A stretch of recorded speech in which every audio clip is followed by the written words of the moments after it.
आप सभी को नमस्कार। मेरा नाम आदित्य सिंह है और मैं एक नई वीडियो के साथ आपके सामने दोबारा मौजूद हूं।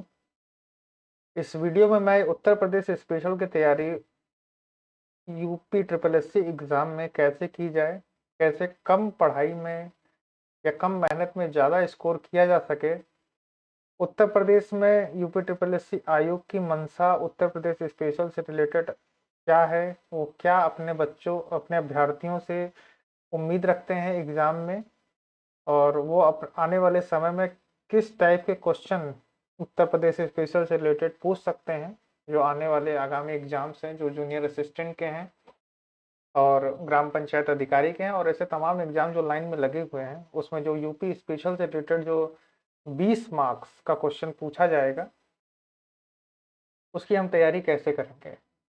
किसी भी 100 नंबर के पेपर में 20 मार्क्स यानी कि 20% नंबर काफ़ी महत्वपूर्ण होते हैं, और अगर इसकी तैयारी अगर हम बेहतर स्ट्रेटजी से नहीं करेंगे तो हम इस 20 नंबर में ज़्यादा स्कोर नहीं कर पाएंगे। हालांकि ये भाग किसी भी क्वेश्चन पेपर में बहुत ही सरल है। अगर इसकी तैयारी ढंग से की जाए तो हम इसमें कम समय दे करके ज़्यादा स्कोर कर सकते हैं, और अगर हम बहुत परिपक्वता से तैयारी नहीं करेंगे तो हो सकता है कि हम ज़्यादा स्कोर ना कर पाएँ।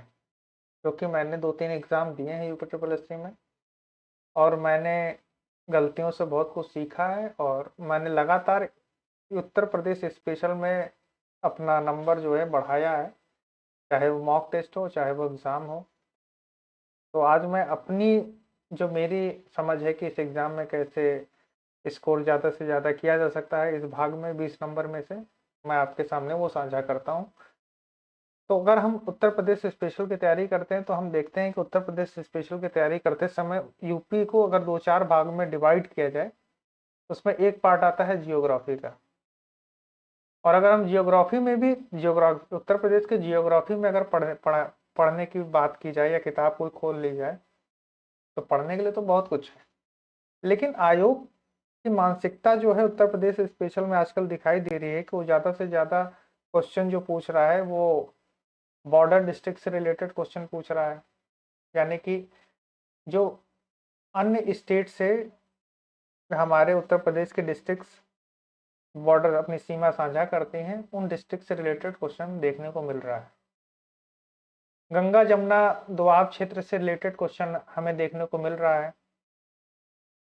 और जैसे कि अगर हम इसको पार्ट वाइज डिवाइड करें तो हम देखते हैं कि भौगोलिक क्षेत्र में उत्तर प्रदेश को बांटा जाता है।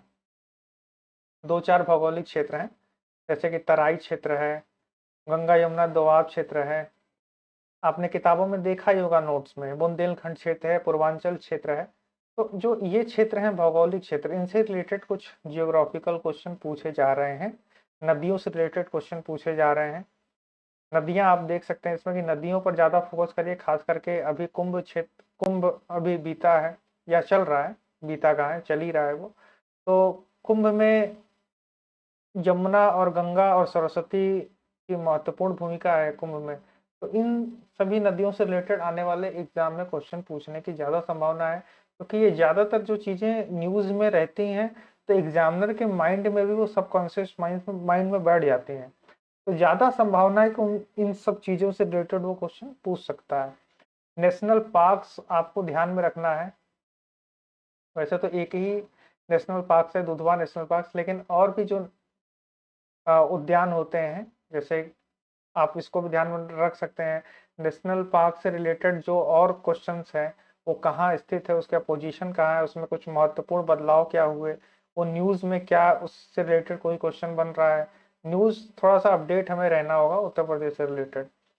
कृषि से रिलेटेड क्वेश्चन बन सकता है। कृषि वैसे बहुत भूमिका अदा नहीं करता है आजकल के पेपर में उत्तर प्रदेश से रिलेटेड, लेकिन आप कृषि पर थोड़ा बहुत आप डेटा जो महत्वपूर्ण चेंजेस या महत्वपूर्ण आंकड़े जो दिखाई दे रहे हैं उत्तर प्रदेश से रिलेटेड, वो आप ध्यान में रख सकते हैं। हाँ, डेमोग्राफी पर आपको ध्यान में रखना है, जननांकी आपको देखना पड़ेगा। उत्तर प्रदेश में साक्षरता, लिंगानुपात, इससे रिलेटेड कोई ना कोई क्वेश्चन देखने को मिल सकता है। जियोग्राफी का वेटेज अगर 20 नंबर में देखा जाए तो जियोग्राफी का वेटेज कम से कम 3 से 4 नंबर का रहने ही वाला है। बहुत जाएगा तो 5 जाएगा, इससे ज़्यादा नहीं जाएगा, इससे कम ही हो सकता है। तो जियोग्राफी में आप जो है नदियाँ, डैम, हाँ डैम एक है कि कौन कौन से डैम हैं और वो किस रिवर पर है, इसको आपको जरूर देखना है। तो मतलब 2-4 पन्ने आप बना लीजिए अपने नोट्स में, जैसे डैम जितने भी हैं उत्तर प्रदेश में वो किस नदी पर हैं, और कुछ नदियों का उद्गम कहाँ से है और वो कहाँ पर समाप्त हो रही हैं, कहाँ पर किस नदी में विलय कर जा रही हैं, इनका एक नोट्स बना लीजिए। जो भौगोलिक क्षेत्र हैं जैसे गंगा यमुना का दोआब क्षेत्र, तराई क्षेत्र, बुंदेलखंड क्षेत्र, पूर्वांचल क्षेत्र, इनसे रिलेटेड एक नोट्स बना लीजिए कि कितने कितने डिस्ट्रिक्ट्स हैं इनमें, कम से कम बॉर्डर डिस्ट्रिक्ट्स कौन कौन से हमारे पड़ोसी राज्यों से सीमा साझा करते हैं, उनमें कौन कौन से, उसका एक नोट्स बना लीजिए। तो मेरे ख्याल से जियोग्राफी में इससे ज़्यादा बहुत कुछ पढ़ने की जरूरत नहीं है। बाकी आप नज़र सब पे दौड़ा लीजिएगा, लेकिन इन पर थोड़ा फोकस रहिएगा, मतलब इनसे अगर कोई क्वेश्चन आए तो छूट ना जाए आपसे। आर्ट एंड कल्चर, आज मैंने कुछ पिछले 2-3 पेपर देखे ऊपर ट्रिपल के जो पिछले 2-3 महीने में हुए हैं, उसमें आर्ट एंड कल्चर का वेटेज थोड़ा सा बढ़ा है। मैं देख रहा हूँ कि इससे रिलेटेड कम से कम 6 से 7 क्वेश्चन पूछे जा रहे हैं। तो आर्ट एंड कल्चर में आपको थोड़ा सा ज़्यादा मेहनत करना पड़ेगा, और आर्ट एंड कल्चर फैक्चुअल पूरा है तो इसमें रटना पड़ेगा थोड़ा आपको। जैसे सबसे महत्वपूर्ण इसमें जनजातियाँ, जनजातियाँ कौन सी हैं, इनके डांस या कोई त्यौहार इनका प्रमुख जो हो, ठीक है, हमारे उत्तर प्रदेश में मनाए जाने वाले प्रमुख मेले, और ओडी ओपी से रिलेटेड कुछ क्वेश्चंस पूछे ही जाते हैं हमेशा, कोई ना कोई एक तो मिलता ही है, फिक्स है। कुंभ क्षेत्र से रिलेटेड कोई क्वेश्चन जो आने वाला हो, क्योंकि कुंभ का थोड़ा सा आपको देखना पड़ेगा, कोई यूट्यूब पर अगर पढ़ाया हो कुंभ से रिलेटेड कुछ फैक्चुअल डेटा, तो उसको आपको देखना ही पड़ेगा कि आने वाले समय में कुंभ से रिलेटेड कोई ना कोई क्वेश्चन मुझे लगता है कि देखने को मिलेगा। संगीत घराने जो हैं हमारे यहाँ, उससे रिलेटेड क्वेश्चन हमें आर्ट एंड कल्चर में देखने को मिल सकते हैं। संगीत घराने हो गए, जैसे कला नाट्य संस्थान जो होते हैं और उनकी स्थापना कब हुई, उस स्थापना वर्ष से रिलेटेड क्वेश्चन, तो ये सब थोड़ा सा आपको अपने ध्यान में रखना पड़ेगा। ये जनजातियां, डांस, त्यौहार, मेले, ओडीओपी और सब रिलेटेड ऐसे कई क्वेश्चंस हैं आर्ट एंड कल्चर में, ऐसे कई भाग हैं जिन पे हमें ध्यान रखना पड़ेगा। मैं कहूँगा कि आप सबसे ज़्यादा मेहनत आर्ट एंड कल्चर पे इस समय फोकस करें, यूपी स्पेशल में, क्योंकि इस समय आयोग की मंशा आर्ट एंड कल्चर पे ज़्यादा दिखाई दे रही है कि वो 6-7 क्वेश्चन आर्ट एंड कल्चर से पूछ रहा है। एडमिनिस्ट्रेशन और पॉलिटिक्स में अगर देखें तो हम न्यूज़ में जितनी भी अब आ रही हैं चीज़ें उत्तर प्रदेश में, जैसे कि राजनीतिक कुछ बदलाव हो रहे हों, कोई नया चेयरमैन बना हो कहीं का, या कोई जो जो पिछले पास्ट में गवर्नर रह चुके हों, तो सारे गवर्नर को याद नहीं करना, उन गवर्नर या चीफ मिनिस्टर्स को याद करना है जिनके समय कुछ बड़े बदलाव हुए, जैसे कोई प्रेसिडेंशियल रूल लगा हमारे उत्तर प्रदेश में, तो ऐसे कुछ विशेष गवर्नर या मुख्यमंत्री उत्तर प्रदेश में जो पिछले हमारे भूतकाल में रहे, उनके समय कुछ विशेष कार्यवाहियां हुई जो एक हिस्ट्री में अपना एक पॉइंट छोड़ गई, तो उनसे रिलेटेड कुछ आपको याद रखना पड़ेगा कि हाँ, कि उन्होंने किस वर्ष तक अपना शासन किया है उत्तर प्रदेश में। और राजधानी क्षेत्र से या लखनऊ से रिलेटेड कुछ क्वेश्चन जो न्यूज़ में हो, लखनऊ से क्षेत्र से रिलेटेड कुछ बदलाव हो रहे हों, और क्योंकि अभी देखा जा रहा है कि जैसे दिल्ली के आसपास एनसीआर क्षेत्र बढ़ाया गया था, दिल्ली राजधानी क्षेत्र, उसी तरीके से लखनऊ के आसपास जो है राजधानी क्षेत्र बढ़ाया जा रहा है, तो उसके डेवलपमेंट से रिलेटेड कुछ क्वेश्चन पूछे जा सकते हैं। न्यायालय की स्थापना वर्ष, हाई कोर्ट है जैसे, तो उससे रिलेटेड कुछ न्यूज़ में रहा हो तो आपको जो है उस सब चीज़ों पर ध्यान रखना होगा। हालांकि एडमिनिस्ट्रेशन और पॉलिटिक्स से रिलेटेड क्वेश्चन आपको 2 या 3 ही मिलेंगे, या इससे भी कम ही मिलेंगे, एक ही या मिल सकते, 1 या 2, हाँ, इससे ज़्यादा आपको नहीं मिलेंगे। और अगर हिस्ट्री की बात करें तो हिस्ट्री से क्वेश्चन आपको 3 क्वेश्चन तो मिलते ही हैं उत्तर प्रदेश के हिस्ट्री से रिलेटेड। तो अगर हम इसको भी 3 पार्ट में डिवाइड करें, तो प्राचीन में आप ज़्यादा से ज़्यादा फोकस करें मगध काल पर, मगध काल पे फोकस करें, बौद्धिज्म पर फोकस करें और जैनिज्म पर फोकस करें, क्योंकि मगध, बौद्ध और जैन जैन इन तीनों का काल में उत्तर प्रदेश में काफ़ी हिस्ट्री रही है। तो इनसे रिलेटेड बौद्ध के जितने भी जो हैं आपके, जैन धर्म के जितने भी, उनको क्या कहते हैं, आए हुए 24 तीर्थंकर जो हैं, तो उनमें से कौन से तीर्थंकर उत्तर प्रदेश से रिलेटेड हैं, बौद्धिज्म में कौन कौन सी चीज़ें जो उत्तर प्रदेश से रिलेटेड हैं, मगध काल में कौन कौन सी चीज़ें उत्तर प्रदेश से रिलेटेड हैं, आप इन पे थोड़ा फोकस करेंगे तो प्राचीन भारत आपका कवर हो जाएगा। और आधुनिक और प्राचीन भारत के बाद मध्यकालीन इतिहास में, मध्यकालीन इतिहास में आपको दो चीज़ों पे ज़्यादा फोकस करना है, सल्तनत काल और मुगल काल। इन दोनों फोकस करना। और जौनपुर में एक जो चरखी वंश था, इससे रिलेटेड कोई क्वेश्चन देखने को मिल रहा है, तो इसको आप पढ़ लीजिएगा। और अगर हम आधुनिक भारत की बात करें तो आधुनिक भारत में आप जो है गवर्नर जितने थे भारत में, उन्होंने उत्तर प्रदेश से रिलेटेड जितने चेंज किए, उत्तर प्रदेश में कुछ अपना बदलाव लाया, कुछ एडमिनिस्ट्रेटिव बदलाव लाया, तो उन सब चीज़ों का आपको ध्यान में रखना है। इलाहाबाद से रिलेटेड कुछ क्वेश्चंस हो सकते हैं, क्योंकि इलाहाबाद 1857 में बहुत महत्वपूर्ण भूमिका है इस शहर की, तो इससे रिलेटेड क्वेश्चन देखे जा सकते हैं। और कहीं ना कहीं कुंभ से रिलेटेड भी इसका जो है जुड़ाव है, तो ये कहीं ना कहीं क्वेश्चन बनाया जा सकता है। और इलाहाबाद 1857 की क्रांति जो है, जो कि उत्तर प्रदेश में ही कहीं ना कहीं स्टार्ट होती है वैसे, और इसका कहीं ना कहीं सेंटर पॉइंट जो है उत्तर प्रदेश में ही देखने को मिलता है। तो आप इससे भी रिलेटेड जो है 1857 की क्रांति और उसमें जो महत्वपूर्ण नेता वो कहाँ से आते थे, खास करके उत्तर प्रदेश के जो महत्वपूर्ण जो लीडर्स थे 1857 की क्रांति में, उनसे रिलेटेड आप क्वेश्चन थोड़ा सा ध्यान में रखेंगे। तो ये कुछ महत्वपूर्ण है जिनको आपको पढ़ के जाना ही जाना है। इसके अलावा मिसलेनियस में अब जैसे करंट अफेयर एक आता है, करंट अफेयर के बहुत क्वेश्चन मिलेंगे आपको, तो 3 से 4 क्वेश्चन मिलना ही है। करंट अफेयर में 3 क्वेश्चन तो आपके कहीं ना कहीं गए हैं। करंट अफेयर एक ऐसी चीज है जहां पर आपको बहुत ही अनसर्टेनिटी है। जरूरी नहीं कि आप पूरा करंट अफेयर पढ़ रहे हैं और जरूरी नहीं कि कोई क्वेश्चन आ ही जाएगा। करंट अफेयर आप, मैं कहूँगा कि आप मंथली पढ़ें, मंथली पढ़िए। जैसे यूपी पीसीएस या यूपी उत्तर प्रदेश से रिलेटेड कुछ मंथली करंट अफेयर यूट्यूब पर कुछ शिक्षकों द्वारा कवर कराए जाते हैं, तो आप उनके नोट्स बना लीजिए। और जब भी आपका एग्जाम हो उससे 6 महीना पहले का, 6 महीना बैक का आप करंट अफेयर कवर करके जाइए। और ये ध्यान में रखे जाइए कि अगर आप 2-3 क्वेश्चन करंट अफेयर के आ रहे हैं और अगर आप 1-2 क्वेश्चन अटेम्प्ट कर रहे हैं और सही कर रहे हैं, तो आपका बोनस पॉइंट है। करंट अफेयर जरूरी नहीं कि सभी क्वेश्चन सभी से हो जाए। करंट अफेयर अगर आप टिक कर रहे हैं और सही कर रहे हैं तो ये केवल बोनस है। करंट अफेयर पे बहुत ज़्यादा समय मत दीजिए, मंथली ही तैयार करिए। और रोज जो है करंट अफेयर मंथली रिवाइज कर लीजिए बस। आपको बहुत फोकस करना है, तो इस समय मेन जो फोकस करने वाला एरिया है वो आर्ट एंड कल्चर है और हिस्ट्री है। इससे आप कवर करेंगे आर्ट एंड कल्चर और हिस्ट्री, तो आपके 10 नंबर यहीं कवर हो जाएंगे। जियोग्राफी से अगर आपने 2-3 नंबर उठा लिए तो आराम से थोड़ा बहुत इधर उधर मिला करके आप 15 नंबर गेन कर लेंगे। और 20 में से अगर 15 नंबर आप गेन कर रहे हैं तो आप ठीक ठाक गेन कर रहे हैं उत्तर प्रदेश स्पेशल में।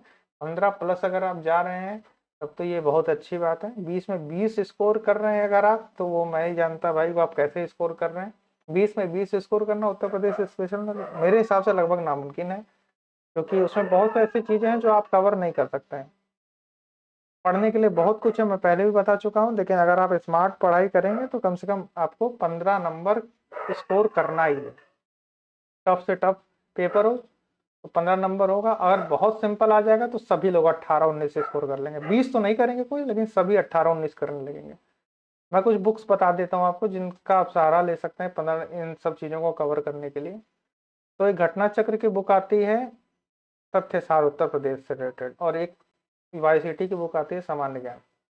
इन दोनों में से कोई एक आप उठा लीजिए। मुझे वाईसीटी खास करके पसंद है, मैं इसको ज़्यादा जो है पढ़ता हूँ, और क्योंकि मुझे इसका प्रेजेंटेशन ठीक लगता है। घटना चक्र भी अपने अपने जगह पे सही है। आपको जो पसंद हो या आपके पास जो इस समय उपलब्ध हो आपके डेस्क पर, आप उसी का सहारा लें। इन दोनों में से कोई एक ही बुक पढ़ें, दोनों मत पढ़ें। ये छोड़ दें कि इसमें ये चीज़ नहीं, इसमें ये चीज़ मिल रही है। कुछ चीज़ें हेर फेर होती हैं, किसी एक ही बुक को उठाएं और उसको ढंग से पढ़ें। और इन दोनों बुक्स को पढ़ने के बाद आप जो है इस बुक वाईसीटी के द्वारा ये वाली जो बुक है आपकी 372 अध्याय और सॉल्व पेपर, तो इसमें इतने एग्जाम जो हुए हैं, इसमें जितने भी उत्तर प्रदेश से रिलेटेड जो प्रीवियस ईयर क्वेश्चन पूछे गए हैं उनको आप ज़रूर सॉल्व करके जाएँ, क्योंकि इससे थोड़ा-सा आपको समझ में आएगा कि आयोग कैसे क्वेश्चन पूछता है और वो क्या चाहता है आपसे। तो जब आप बार-बार पीवाईक्यू सॉल्व करेंगे वाईसीटी की ये वाली बुक से, तो आपको जब आप दोबारा फिर पढ़ने आएँगे तो आप थोड़ा-सा फ़िल्टर करेंगे कि मैं इन चीज़ों को पढ़ लेता हूँ, इनको छोड़ देता हूँ। तो इससे थोड़ा-सा आप कंसाइज़ हो जाएँगे, बहुत सी चीज़ें आपकी किताब में छूट जाएँगी, आप उनको नहीं पढ़ेंगे। वो बहुत ज़रूरी है, क्योंकि इन दोनों किताबों में भी बहुत से ऐसी चीज़ हैं जो नहीं पढ़ने लायक, और ये फ़िल्टर करना आपको सीखना पड़ेगा। ये आप फ़िल्टर करेंगे तभी आप जो है कम समय में ज़्यादा स्कोर कर पाएँगे। ये धीरे-धीरे ही आएगा, तो जैसे-जैसे आप पीवाईक्यू सॉल्व करेंगे, इसीलिए कहता हूँ पीवाईक्यू सॉल्व करना बहुत ज़रूरी है। सॉल्व करते रहिए और फ़िल्टर करते रहिए, और जो पन्ना पढ़ते रहिए उस पर टिक लगाते रहिए। क्या पढ़ना है, क्या इम्पोर्टेंट है, क्या इम्पोर्टेंट नहीं है। और मॉक में हमेशा देखिए कि आपके 15 या 15 14-15 नंबर स्कोर हो रहे हैं कि नहीं हो रहे हैं 20 में, क्योंकि ये बहुत ज़रूरी है कि 14 से 15 नंबर स्कोर करना ही है आपको। उत्तर प्रदेश में बहुत ज़्यादा ध्यान देने की ज़रूरत नहीं है, आप रोज़ 1-2 घंटा दे रहे हों, तो आप मुश्किल से 1.5 महीने में ठीक-ठाक उत्तर प्रदेश से रिलेटेड तैयारी कर लेंगे। बहुत ज़्यादा रटने की कोशिश मत करिए, बस रोज़ पढ़िए। इतना ज़्यादा डेटा है इस भाग में, इतना ज़्यादा फैक्ट है कि आप रोज़ रटेंगे तो भूलना निश्चित है। ख़ास करके कोशिश करें कि एग्ज़ाम से 1-2 महीना पहले ही इसे पढ़ना स्टार्ट करिए। साल भर पहले पढ़ना स्टार्ट करेंगे तो सब भूल जाएँगे बीच में। तो 1-2 महीना, जैसे एग्ज़ाम हमारा जो है, जैसे अभी फरवरी चल रहा है, अब मान लीजिए बीपीओ का एग्ज़ाम अप्रैल में लगेगा, तो अब आप स्टार्ट कर सकते हैं उत्तर प्रदेश से रिलेटेड चीज़ों को पढ़ना। कुछ लोग साल भर पहले से पढ़ रहे हैं तो वो बर्बाद होना है। जैसे अभी मान लीजिए किसी का एग्ज़ाम जो है लगभग तय है कि वो दिसंबर 25 तक होके रहेगा, उससे पहले तो नहीं होगा। तो अगर वो अभी से उत्तर प्रदेश स्पेशल पढ़ेगा तो बस ये वो उसके दिमाग में बस यही रहेगा कि हाँ, क्या पढ़ना है, क्या नहीं पढ़ना है, वो थोड़ा-सा बस यही रहेगा। लेकिन उसको कोई चीज़ें उस समय तक याद नहीं रहेंगी, उसको दोबारा उतनी ही मेहनत करनी पड़ेगी। तो ज़्यादा अच्छा है कि आप एग्ज़ाम से 1-2 महीना पहले ही उत्तर प्रदेश स्पेशल से रिलेटेड तैयारी अपनी शुरू करिए, और एग्ज़ाम आते-आते आपके दिमाग में सब कुछ रहेगा और आप ठीक-ठाक एक्यूरेसी के साथ स्कोर करेंगे।